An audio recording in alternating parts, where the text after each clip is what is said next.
Metal Shark player. Ride armor. Saves 40 seconds. Would be stubborn to the point of stupid to pass up. The first area is piss easy either way. End justification. This stage doesn't need any help from the restraints of this challenge to aid its difficulty. It's enough of a beast on its own. The whole thing consists of a rising crescendo of instant death hazards in which you become increasingly cramped and haunted by enemies in tight spaces. It's constant to the point where detail is hard to give. Everything is fairly painful, but by the second and third stretches, nothing in particular stands out in its own right. The last part is probably the most extreme assault in the game without degrading itself to rely on cheap, artificial difficulty. A combination of spikes, conveyors, long stretches with no safe spot, and complex terrain make the compactor a vision from hell. The last half basically eliminates all breathing room and asks you to perform exceedingly specific actions without pause.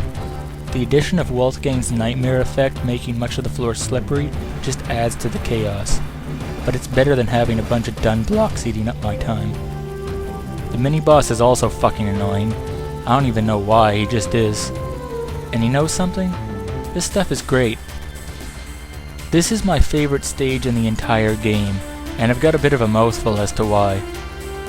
If the rest of the levels reached this amount of difficulty without relying on absolutely effortless bullshit and lazily overstacking unfair situations in a fine blend of tedium and purposelessness, this would be the best fucking X game in the series.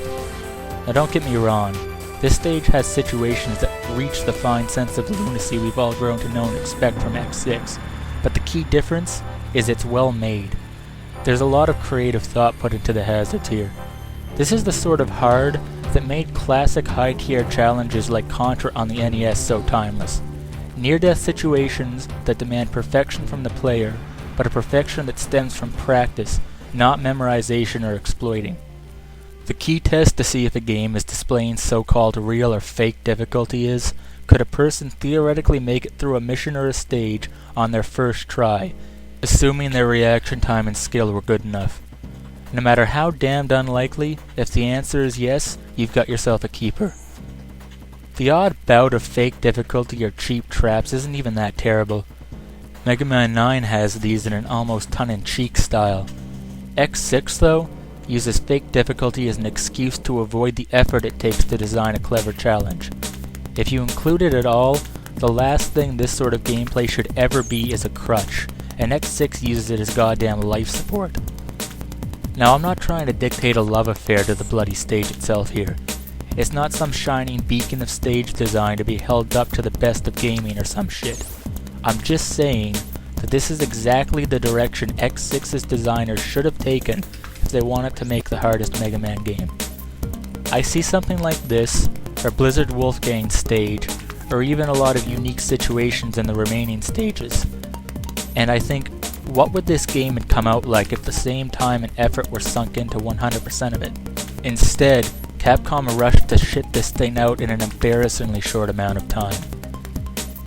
It really disappoints me that the designers gave in to cheapness so often, and expressed a sheer lack of creativity for so much of the nonsense in X6. It could have been an excellent game.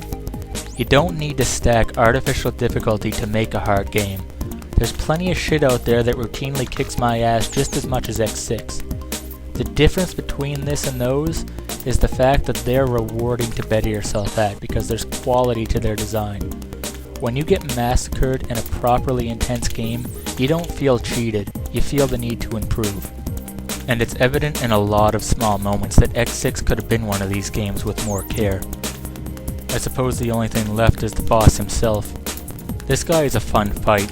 He has a really varied amount of attacks, and he can keep you on your toes if you happen to get him in a bad mood. Matter of fact, on level 4 he can fire that fucking anchor 8 times in a row.